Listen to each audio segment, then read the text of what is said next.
नमस्कार दोस्तों, आपका हमारे यूट्यूब चैनल में बहुत बहुत स्वागत है।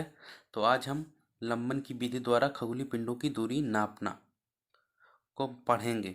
Measurement of distance of astronomical object by parallax method. तो जो हमारा ये पैरालॉक्स मेथड क्या कहता है कि जो जो सौ सौ प्रकाश वर्ष से कम दूरी पर जो तारे स्थित होते हैं पृथ्वी तथा उस तारों की बीच की दूरी इस विधि द्वारा यानी पैरालॉक्स मेथड द्वारा ज्ञात की जा सकती है। आइए हम अब चित्र के माध्यम से समझते हैं। तो ये हमारा बीच में सूर्य दिखाया गया है और हमारा ए और बी जो पृथ्वी की का स्थितियाँ दिखाई गई हैं ए और बी पे। तो ये क्या है, मतलब पृथ्वी जो है हमारी सूर्य के चारों तरफ चक्कर लगाती है। ये कक्षा में जो ये क्या है, इसकी इसका पथ है।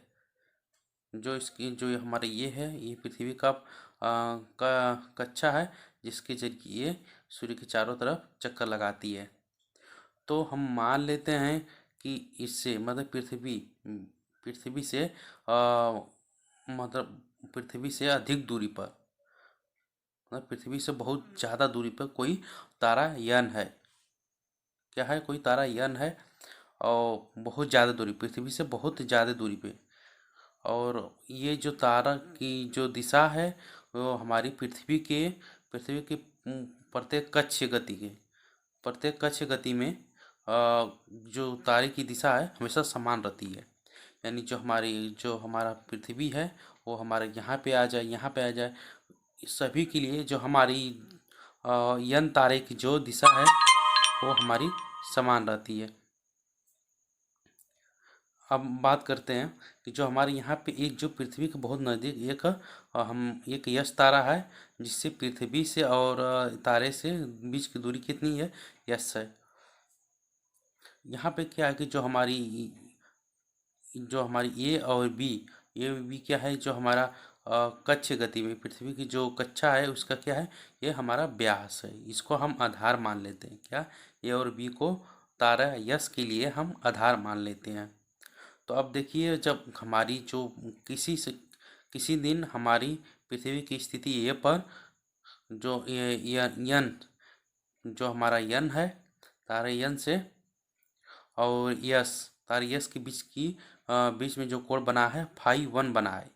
माने किसी दिन हमारी जो पृथ्वी की स्थिति ये बिंदु पर जो लंबी दूरी पे स्थित तारा जो है, जो बहुत अधिक दूरी पे इसी तारा है यन है, और जो नज़दीक है यस, उसके बीच में जो हमारा कोण बना five five one five five one बना है। अब बात कर लीजिए सब, जब कुछ समय बाद यानी 6 महीने पश्चात जो हमारी पृथ्वी की स्थिति बी पर आ गई, तो इसके लिए जब पृथ्वी की स्थिति बी पर आ गई तो जो हमारा यन तारा है और जो नज़दीक वाला तारा यस, इनके बीच में जो कोण बना फाई 2 बना है।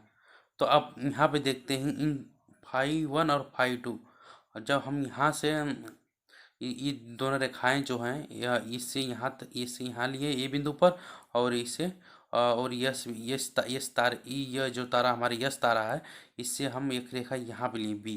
तो जो हमारी यश दूरी और ये भी पृथ्वी से दूरी है, मतलब कुछ समय पहले की, और ये हमारी कुछ समय बाद की जो हमारी तारे यश से और बिंदु बी से दूरी है। तो उस समय हमारा फाई 2 बना है और पहले फाई 1 बना है। तो यहाँ पे हम देखते हैं कि इनके बीच, तो हमारा जो ये है, ये जो हमारा इनके बीच में जो हम एक रेखा ले लेते हैं, एक यहाँ से एक रेखा मतलब काल्पनिक रेखा खींच लेते हैं। तो हमारे ये फाई 2 बना रहा है और हमारा ये फाई 1 बना रहा है, कोण बन रहा है।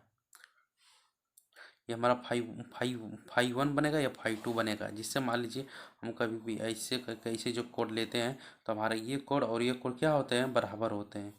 किसी आयत में हमारा ये कोण और ये कोण क्या होता है, बराबर होता है। इसी तरह तो हमारा फाई 1 इस दोनों बराबर होंगे और फाई 2 और ये फाई 2 आपस में बराबर होंगे। मान लीजिए इसको हम आगे की तरफ बढ़ा दें, आगे की तरफ बढ़ा दें।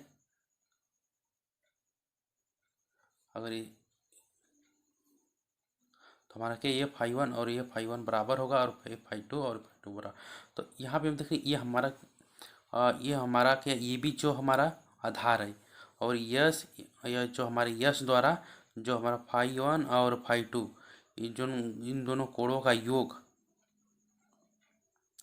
क्या है, ये हमारी इस आधार पे इस जो हमारी ए और बी आधार है, इन पे हमारी यश द्वारा जो फाई 1 और फाई 2 इन दोनों का योग मतलब कोण जो हमारी अंतरित होती है, मतलब ए और बी पे, मतलब ये जो चाप है, जो ए बी चाप जो हमारा बनता है कोण फाई 1 और फाई 2 के योग द्वारा ही हमारा ए बी जो हमारा व्यास है एक चाप का निर्माण करता है। फाई 1 और फाई 2 के कोण कोण के योग के कुछ जो हमारा कोण का योग होगा, जिसके जरिए हमारा ए और बी जो कक्षा का व्यास है, पृथ्वी कक्षा का व्यास, वो हमारा चाप का निर्माण करेगा। तो आइए हम आगे की तरफ आइए हम समझते हैं। तो हम फाई 1 और फाई 2 को हम पैरालॉक्स एंगल मान लेते हैं। यहाँ पैरालॉक्स एंगल कहते हैं, जो हमारा फाई 1 और फाई 2 के बराबर होगा। तो हम यहाँ पे जो हमारे यश है वो हम उसको हम केंद्र मान लेंगे, जो हमें तारा है, और ये मान लेंगे कि ए और बी हमारी चाप है, और हमारी जो फाई 1 और फाई 2 का जो योग होगा हमारा फाई, जो पैरालॉक्स एंगल कहलाएगा। तो हम जो ए बी पर जो ए बी द्वारा केंद्र पर को जो ए बी चाप द्वारा जो हमारा ए बी चाप द्वारा मतलब जो हमारा तारा यश है उस पर हमारा जो कोण लंबन कोण अंतरित होता है, यानी फाई 1 प्लस फाई 2 कोण अंतरित होता है। तो हम मान लेंगे कोण बराबर चाप बटे त्रिज्या। तो हमारा कोण कितना है फाई, हमारा चाप कितना है ए बी, और त्रिज्या हमारी यस है। फाई बराबर हमारे बी और यस हो जाएगी। तो हम यहाँ पे हो जाएगा यस बराबर, तो हमारे के यहाँ पे जो इसकी जो दूरी है हमारी पृथ्वी से, और यस जो नज़दीक के तारे की दूरी यहाँ से हमारी निकल गई। तो यहाँ पे जो यस है वो हमारा बी से अधिक, काफ़ी अधिक बड़ा है। जो जो तारे और पृथ्वी के बीच की जो दूरी है, जो यहाँ पे तारे और पृथ्वी की जो दूरी है, जो कक्षा का व्यास उससे काफ़ी अधिक है, कक्षा के व्यास से काफ़ी अधिक है। तो मैं आशा करता हूँ दोस्तों आप लोग को समझ में आया होगा।